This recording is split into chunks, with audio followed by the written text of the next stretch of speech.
Members of Parliament have been inefficient and ineffective this whole time. That's the word from Member of Parliament for Monoson Edubia Yao Frimpong Ado, who believes parliamentarians will now be in a position to do what is expected of them now that they have offices. According to him, members of Parliament have been operating from their car boots, a situation he says is the reason for their poor handling of issues in Parliament.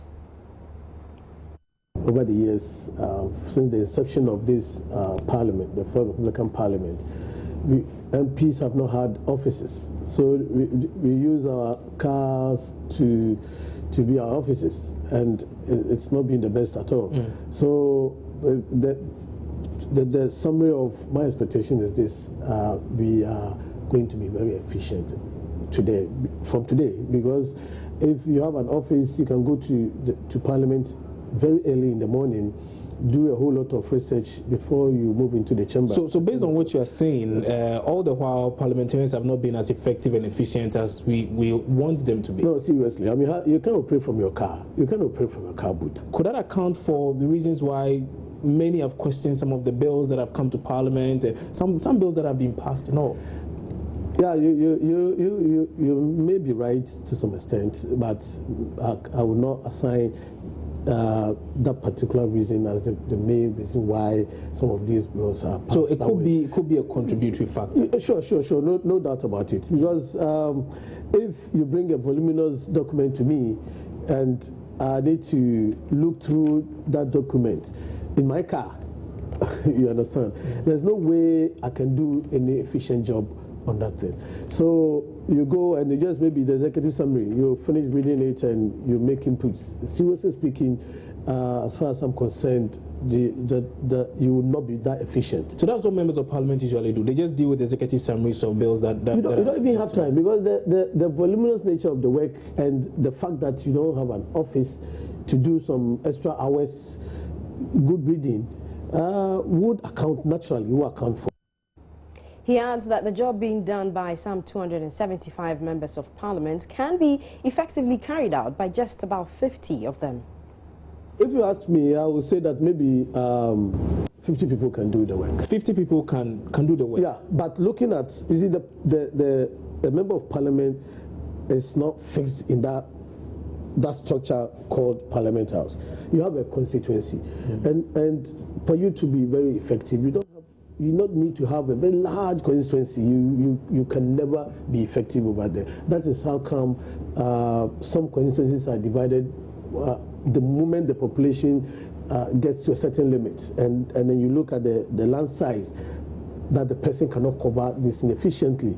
That's how come the constitution is amended, and then the Electoral Commission has that constitutional mandate to bring in new constituencies depending on the volumes of population and the land size. Okay. That with that at the background, we cannot say that you have 50 people spread across the length and breadth of this country as members of Parliament, but okay, make laws. So that one. Is it possible to have another system where some other people, for some reason, do the groundwork, and then we have just 50 people, like you're saying, you are in the House, and you're saying 50 people can do the work, 275 people are being paid to do. Would you propose a system like that? No, I would not, because it can never be efficient. But it can never be efficient. Now, President Mahama is expected to commission the Job 600 building to allow the MPs move into it officially. And Elton John Brobe is in Parliament. He's on the telephone to speak to us. Elton, what can you tell us? Well, the program is underway towards the official commissioning of the project by President Mahama, and that I'm expecting will be done within the hour. The majority leader, Alban Baben, is right now addressing members of Parliament and the invited guests on this particular project. One issue just run through all the presentations so far is the need for the country to adhere to maintenance, because I think it's been a bane for many public buildings in the country. The Works and Housing Minister, Dr. Kwaku Agyeman-Mensah, who spoke first, reiterated the need for a special fund be set aside to regularly maintain this particular structure. According to him, this Job 600 building, started in 1965, has seen years of neglect and actually left it in a deplorable state.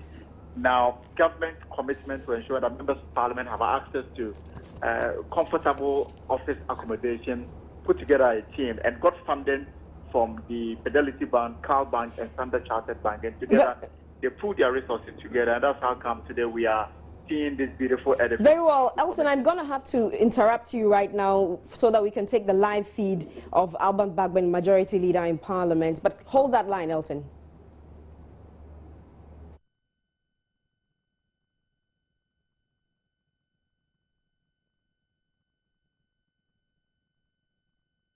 Okay, we cannot take that feed right now. I'm hoping Elton is on the line. Hello, Elton. Yes, I'm here, Francisca. Yes, apologies for that rude interruption. We wanted to pick the feed, but kindly take us through what you've been telling us.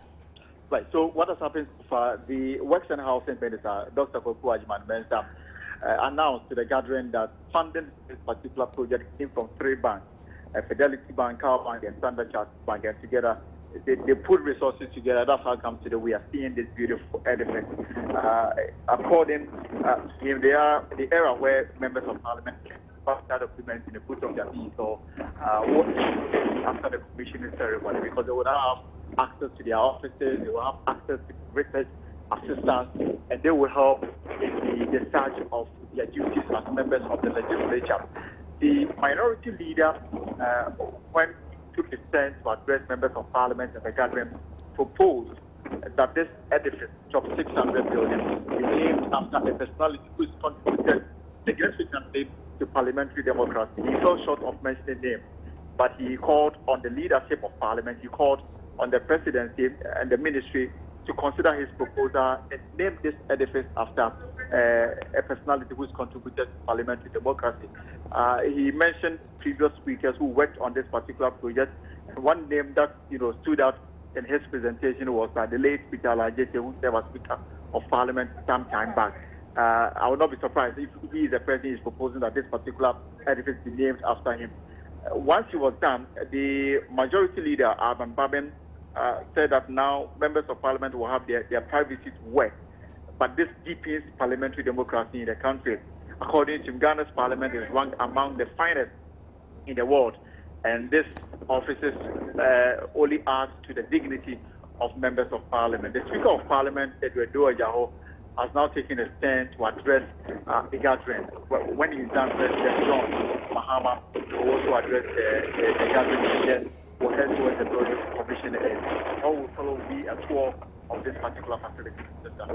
Okay, getting to the end, the line was a bit terrible, but we'll try again if we can go back to Parliament for the live feed.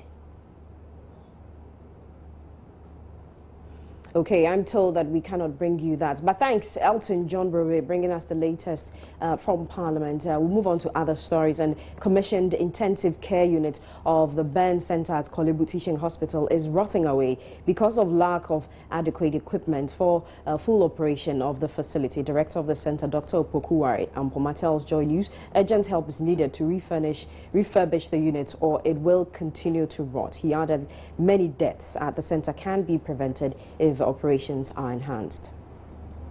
Kolebu Reconstructive and Burn Center saves a lot of lives, but there's one thing they lack. They lack an ICU, which is very critical for their operations. This building that I'm in was constructed by government in 2009, but unfortunately 6 years down the line, it's still not being used. Why? Because the equipment that are needed for the operations of this facility are not available. This one, for instance, is the ventilator, but we are told by the director of this facility that equipment such as the blood gas analyzers, oxygen plants, patient shower trolleys, and plants for even power are not available, and because of that, patients will have to share ICUs in other departments of this hospital as and when they need it. That's why they are appealing to corporate Ghana to come to their aid. For now, this unit needs $1.5 million to be able to complete buying all the equipment that they need for the operations of this facility. It's completed and refurbished and everything. How effective or how impactful would that be for your your operations here? If you come to our current facility, we have only 2 consulting rooms. So now, if we have, let's say, excess of 80 patients coming to clinic on a morning, and then we have to see them through this. You've seen a small consulting room, the way it is. Sometimes we have to double up or see 2 or 3 patients at a time. It's demeaning for the patients. Of course, we also have more ward space upstairs, because if you go and look at our wards, now our wards are overcrowded. Are there some deaths you could have averted if it was operational? There are significant number of these deaths that could have been avoided if these facilities were available. I'm not saying that when the facilities are available, it means that there will be no death. I mean, there is some extent of bend that even if you are in the UK, in the best of facilities, whatever, you are not likely to survive. So I mean, so we are aware of that. But then, for us in this environment, we know that majority of our burns come with burn percent between about 30 to 40%. Now, if you have such a burn in let's say in the UK or the States, you are guaranteed 90 to 95% chance that you will survive. But then, as we speak in Ghana, if you come in with a 30 to 40% burn, your chance of survival are around about 40 to 50%, which is not the best. And that's why we've been talking about that. Look, the value of the Ghanaian life is not less than the value of an European or Caucasian life. Surprisingly, this is supposed to be the ward, kind of recovery ward for the patients who move from the ICU. And interestingly, this particular unit has been commissioned. It was commissioned by former First Lady Ernestina Nadu Mills in 2010. But as you can see, the place is empty and nothing is going on here. Hannah Odame for Joy News. Hannah Odame with that report. Now, non-governmental organization Send Ghana says the National Health Insurance Scheme fashioned to grant poor Ghanaians access to healthcare is not really achieving its goal, though it has made some strides towards improving healthcare delivery. According to a report by the group, only 13% of the extreme poor have been registered on the schemes, leaving as much as 31% in the Upper West region. With regards to the free maternal healthcare program, the study observed that a number of unapproved charges collected by some facilities prevent poor pregnant women from enjoying the full benefits of the scheme. The report recommends, among other things, that the Ghana Health Service should, as a matter of urgency, collaborate with the NHIS to provide drugs for the various facilities. It also recommends that Parliament should review the definition of indigents provided by Act 650, consistent with national poverty indicators.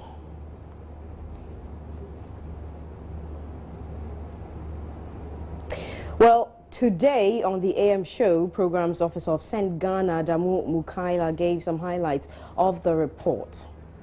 Ghanaians in general, but specifically the rich and not the poor. Why are we saying the rich and not the poor? The policy itself is a pro-poor policy, which means that if I don't even have money to register, I should be able to benefit once I'm considered as a poor person. And the definition of the poor by the NHIS is the cause of the poor not benefiting. Okay, yeah. So what's the definition so we all be on the same page? In Ghana here, it will be very difficult to get a sane person who have no permanent place of abode. You get it? Even some madmen have permanent place of abode.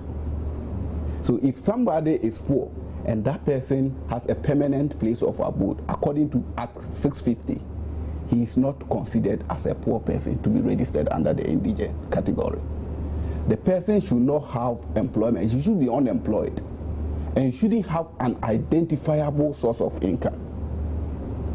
And also, he shouldn't have a known source of support from somebody. Or he shouldn't even be staying with somebody who is employed and has a fixed place of abode. The director of the National Health Insurance Authority, Selom Adonu, however, says a number of measures put in place by the authority have seen tremendous enrollment among the rural poor, with the authority hoping to get more subscribers soon. He spoke on News Desk. In September, the President, through the Minister of Health, inaugurated a 7-member committee to holistically look at the NHIS and review it. So this exercise is actually independent of the National Health Insurance Scheme. It is chaired by Dr. Chris Atim with a number of members, including Professor Rene Japon, Dr. Willie Wang, Mr. Peter Biaboa of CHAG, and a few others, including the Chief Executive of NHIA. So this is a technical and independent committee which work quite independently of the NHIS. So that is one. Their work is to look at ways of, their work really is to look at the scheme holistically and then propose means or make recommendations about what can be done to extend the sustainability of the scheme. As you may know, the scheme is a social protection one, and no social protection program anywhere in the world is sustainable in perpetuity. You redefine sustainability periods every now and then. So that is one of them. I'm talking about the initiatives. I mean, what you mean really is not what the new chief executive is been up to. He's made a number of comments and he's undertaken a number of exercises since taking over. One of them really is to cut down the use of paper in our registration process. What it means that in the chain of our registration process, we have what we call a registration form, which is filled. So everybody who comes fills a registration form before the data entry clerks input the data on the form into the system or into the computer.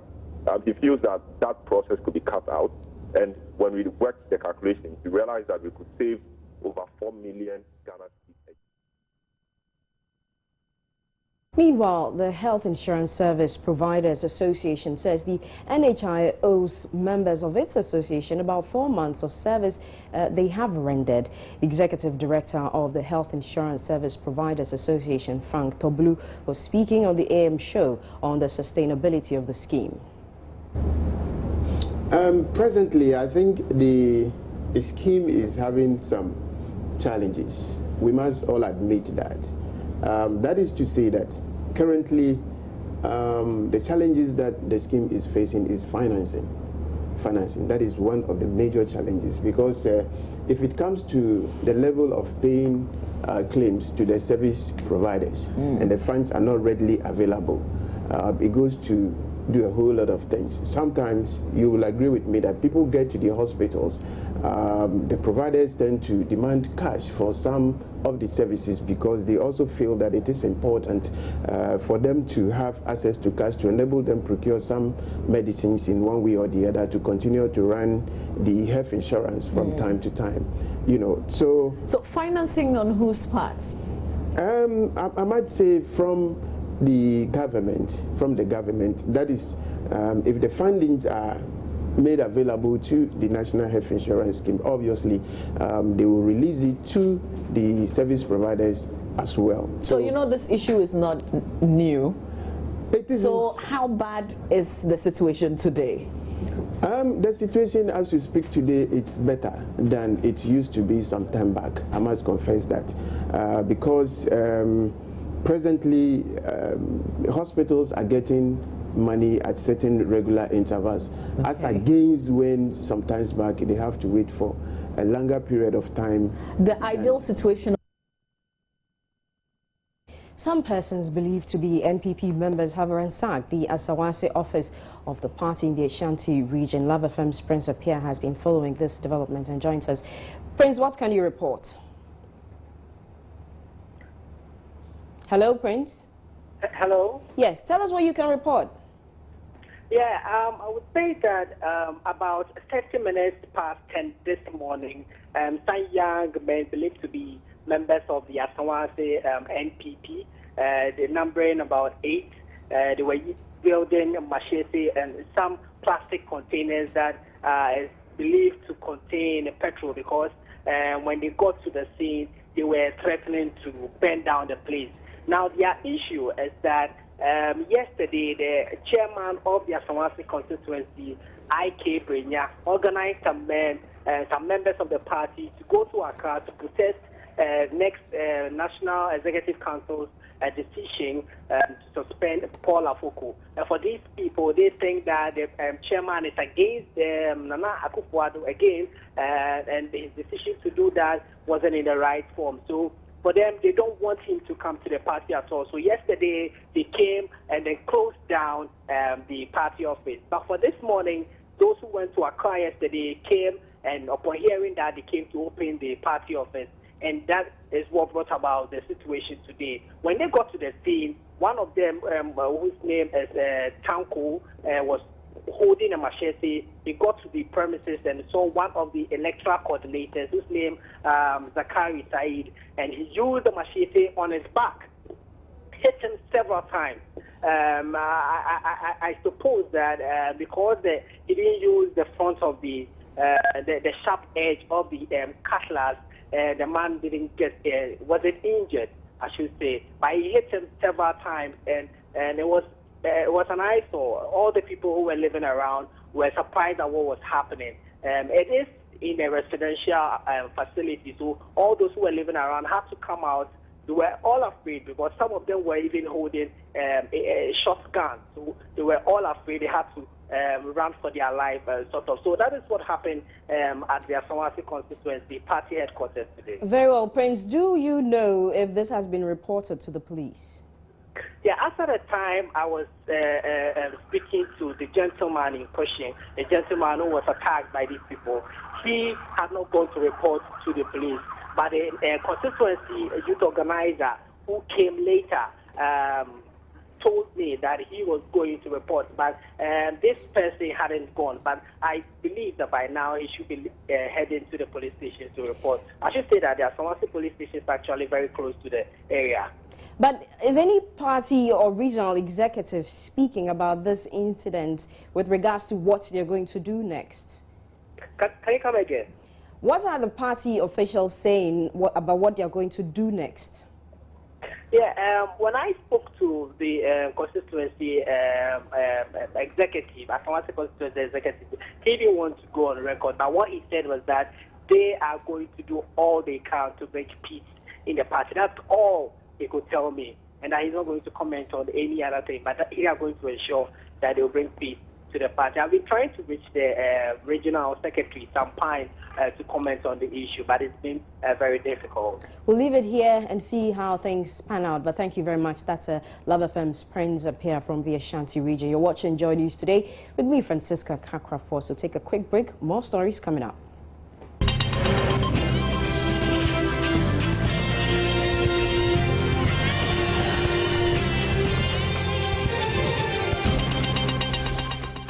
Hello again, you're watching Joy News today.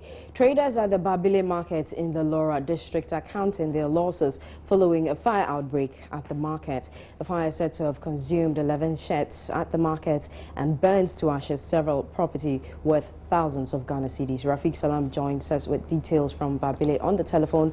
Rafiq, what more can you report on this fire? The fire started yesterday late evening.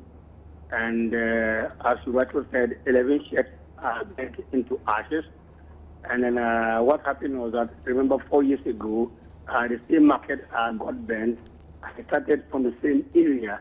And so that was what happened. But people are suspecting that it might have caused by somebody who left the fire after preparing the bean cakes, and then also the butt of a cigarette somebody left. And so that's really what's happening at the Babile market. It's interesting you say this is not the first time. Have we heard from the fire service as to what exactly happened? According to the fire service, they also made similar statements regarding that. But for them, saying that they have started investigation, these are initial investigations, but they are not ruling out any foul play. But I think that it might have been caused by fire, that some people prepared food and left at the market. Thank you very much, Rafiq Salam. Let's right now go back to Parliament. We understand President Mahama is speaking, and we told you about the commissioning of the Job 600 building. Of us with a great sense of accomplishment. I spent 12 long years in this Parliament.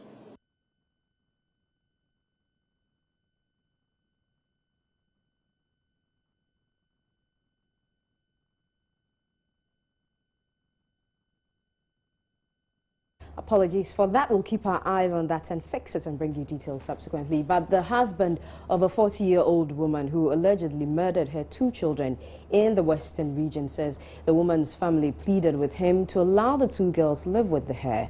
According to him, his brothers-in-law pleaded with him to let the girls live with their mother to aid her treatment and her healing process. He has been speaking to Nana Ajwa Entua. Kind of woman who is very reserved, let me say, kind of melancholic type. She finds it very difficult to mix up with people. So since you knew her? Since I knew her. And for how long did you stay together? Effectively,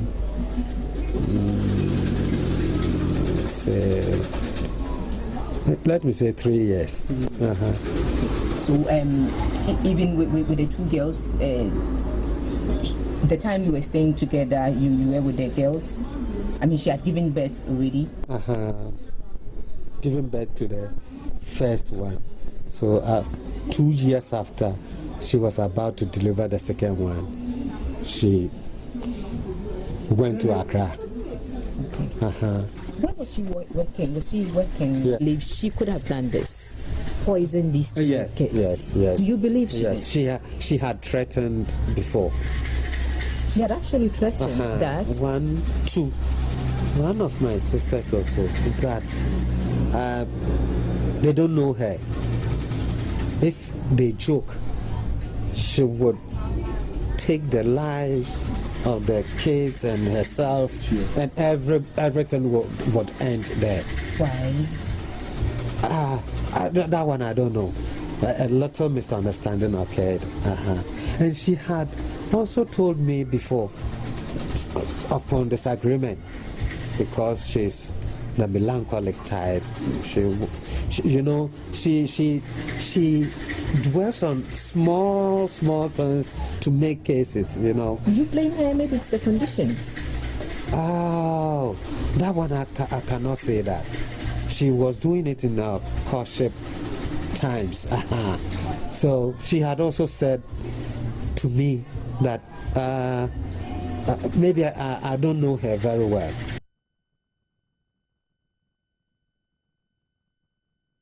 You're watching Joy News today. In a bit, we'll bring you business. Please stay.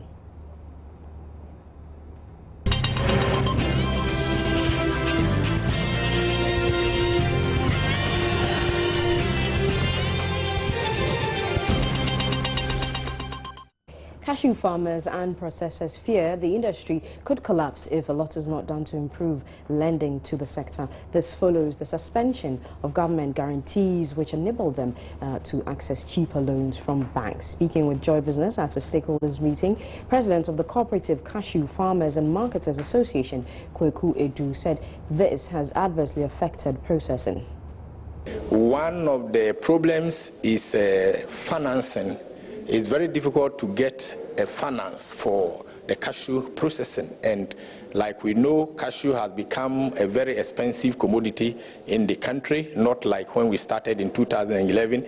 Every year, in fact 2011, the price was around 60-90 pesos, and as we speak, the price has gone as to 4 cedis per kilo. And so getting financing has become a challenge. And so by the time you get funds to buy, the quality has come down, and then the price has also gone up. And so it becomes very difficult to be able to process and then get your money back, let alone to make profit.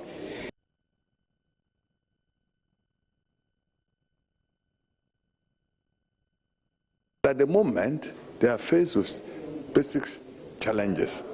Even where they have access of getting the funds, the high interest rate is preventing them from getting the finance to get the funds to support their activities. And then when it comes to the farmers at the small level are looking for money to support, to get basic inputs and for the maintenance of the farms. But that one too has become a challenge because First, we did introduce such a package for the farmers, but some of the farmers abused the system. Having got the credit, they failed to pay back. So now when they approach the banks, sometimes they are not willing to give it to them. And as a government, what we can do is that we can just facilitate the process, but we cannot be involved in direct, unless of course they themselves organize themselves very well, present themselves to the banks, and the banks probably will work with them. Small and medium-scale enterprises are being challenged to scale up their operations and expand beyond the country's borders. The challenge was thrown to SMEs at the Vodafone African SME Summit, which opened yesterday in Accra. The three-day summit under the theme Dreaming Africa offers a platform for SMEs to learn from major industry players. We just can't always complain about whether it is the banks or it is politics or it's anything. They need to have intelligent discussions. Go to our universities. All the case studies we are reading are foreign case studies. We don't have case studies of Casa Precon or Fidelity Bank or UT Bank or NS Chemist. These are case studies which we should be studying, because then we can inspire each other. SMEs with great potential are not visible on the global market space, but with the business landscape changing, Professor of Accounting at the China-Europe International Business School, Professor Matthew Chaminyi, says SMEs would need the international exposure to remain competitive. You need to have businesses that have proper plan. Okay, they need to have plan both strategically and in terms of operations. They need to have the skills, the manpower. Then they need to have access to markets. And then, of course, they need a network. They need a network to actually be able to operate beyond the shores of Ghana. The summit, which ends on Friday, will provide networking and mentoring opportunities for SME owners and avenues for them to showcase their products. The Savannah Accelerated Development Authority, SADA, has initiated steps to set up a special fund for developing the Northern Savannah Ecological Zone. The fund is scheduled to be operational by the end of next year. SADA says the Northern Savannah Ecological Zone holds a lot of promise for Ghana's much-needed socio-economic transformation. The zone, however, lags behind in the various development indicators, including per capita income and employment. To address this challenge, SADA has begun meeting stakeholders to work on setting up a special financing scheme to boost the economic contribution of the zone by driving infrastructural developments there. To help change the economy of the SADA zone, we have to deal with the infrastructure gaps very quickly. The area has the worst roads and bridges, but it also has economic infrastructure that needs to be developed. Irrigation schemes for commercial farming. You cannot finance it from commercial banks. One, commercial banks don't have enough money. Sources of capital will be predominantly development finance institutions. So it's not just about government budget. Government is very financially constrained. Whatever SADA gets from the government budget will be to run SADA, not to transform the SADA zone. Deputy Minister of Finance Mona Korte, while lauding the initiative, also charged SADA to ensure the fund is duly structured and capitalized. The development finance institution should work in sync with government policy that is focused on products that bring real and measurable economic development. The new vehicle must provide resources to facilitate key knowledge exchanges and trade between the NSEZ and the rest of Ghana and ultimately the sub-region. The new vehicle, again, must meet the aspirations of the local people. This is vital for the long-term survival of the entity. Lastly, the new institution should be adequately capitalized to ensure viability. The special fund for the development of the Savannah zone should be operational by the end of 2016 with an expected seed fund of $100 million from the private sector. That's it for business. Coming up next is sports.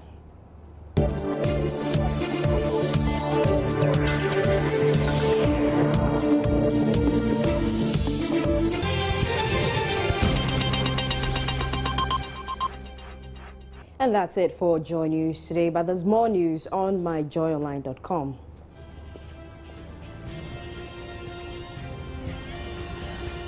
I'm Francisca Kakwa-Force, and thank you very much for your company. Bye-bye.